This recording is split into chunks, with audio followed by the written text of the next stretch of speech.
The other story that we were talking about earlier that I wanted you to tell us about was the horn, the frozen horn, yes, and yes. you were telling us about that. That was your scary moment. Yes, I was scared as well. I was sure we were going to kill that someone day. Well, the thing is that it was our first run actually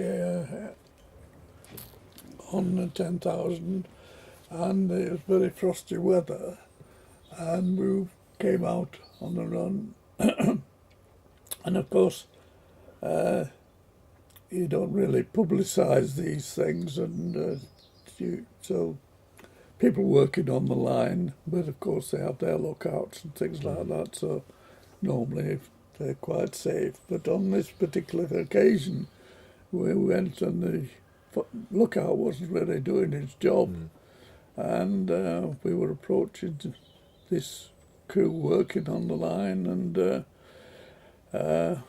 so we applied the horn with the idea that we'd bring them to bring ourselves to their notice and clear the line, but unfortunately the horn didn't work. It had frozen up. We were very fortunate really that we were seen at the last minute. We tried all kinds of things to sort of revving the engine up, we shut the engine off and revving it on load and things, but nobody had. Because we think of these engines being very noisy, but compared to a steam engine, oh yes, they maybe didn't hear it coming, and there was no yellow end in those days. However, we got by, as we did in a lot of these things. You managed on the day, Yeah. And we were just talking earlier about the day that you coasted into St Pancras. Oh yes. You managed half an hour, you said, without any power. Yeah. Well, that's how long I reckon it was going to take me to do this job. So I got a spare one on board, whatever it was. So what was the problem with the engine? Well, it's the governor operated the engine, sort of, and you persuaded in order to do it, I had to shut the engine down. Right, yeah. That's the basic thing that we were wanting to run without any power. With no engine. But you half an managed to hour. persuade the driver to run with no engine. I had a word with him, yes, and said, can we at some place sort of, select the place where we wanted, and he said yes, well, he thought we could do that. As long as you kept the brakes working. Provided I gave him some brakes. Yeah. And yes, it worked all right. But also with that water leak, you see that we had some pump, it was losing quite a bit of water. So I connected it up so that we used to carry a lot of water for steam heating. Right.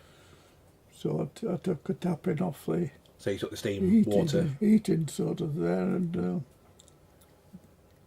adjusted it till it was making up for the things, and it's just draining out there, and then there's a sealing plate right under the engine, and this all came to a reservoir, which normally, of course, we empty the reservoir when you get to the other end, but in this case we left the cock home, so we just run in, and so we had a trail of, but it was only water, you see. Because didn't the locos used to pick up water from It troughs? used to pick up water as well, yes. Yeah. It's Did that fitted work like okay? a steam locomotive, Yeah. so that it put the chutes down and took it out of the water between the tracks. And that didn't affect the electrics. Did that all work okay? Yeah. Yeah. We were saying before about the because the locos were so new, you had problems finding fuel. Well, it wasn't a matter of finding fuel. They just didn't provide any facilities, you see. It was only later on that they actually had a tanker down in Houston where they could refuel.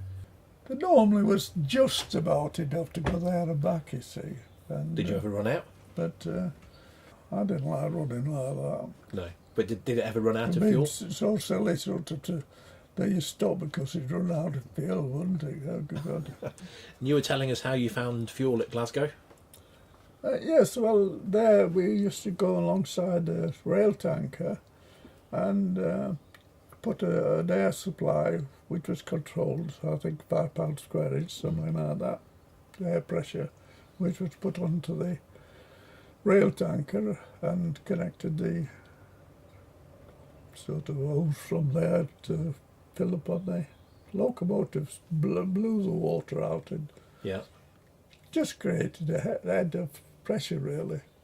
And you were telling us about the things that you found in the fuel. Oh yes, yes, all kinds of things in there, matches and cigarette ends and old fags and God knows what. All stuff that you can't imagine people using. Can't imagine why a cigarette end would end in a diesel tank. Stuff that's going to burn. Yeah.